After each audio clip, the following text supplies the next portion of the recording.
नाशिकमध्ये सुद्धा हिंदुत्ववादी संघटनांनी मोर्चाचं आयोजन केलंय।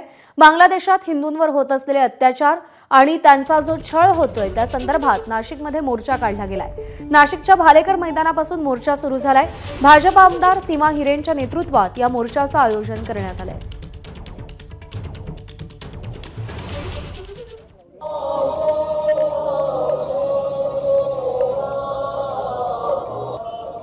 बांग्लादेशमध्ये हिंदू अल्पसंख्याक आहेत आणि त्यांना अनन्वित अत्याचारांना सध्या सामोरं जावं लागतं। आने वाले पीढ़ी जो आने वाला है उसके लिए हम लोग बच पाएंगे। परराष्ट्र मंत्रालय केंद्र सरकारने काय हस्तक्षेप करावा मागणी आहे? आमची मागणी एकच आहे की जिथे जिथे मुस्लिम बाहुल्य देश आहे तेथे तेथे सनातन हिंदू धर्मावरती अतिशय निर्घृण असे अत्याचार होत आहे, महिलांवरती अत्याचार होत आहे, ते तातडीने थांबले पाहिजे।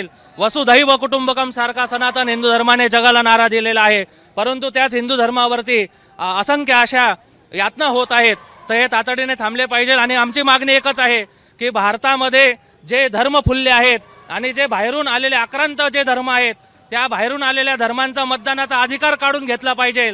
असं झालं नाही तर इतिहास साक्ष आहे, जेव्हा जेव्हा महिलांवरती अत्याचार झालेला आहे तेव्हा तेव्हा हिंदू धर्मियांनी रामायण आणि महाभारत घडवलेला आहे।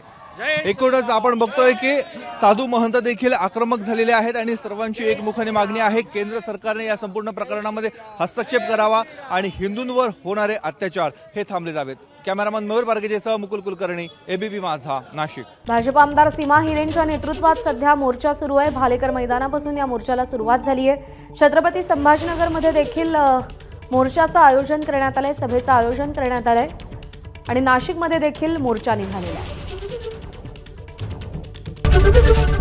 एबीपी माझा, उघडा डोळे बघा नीट।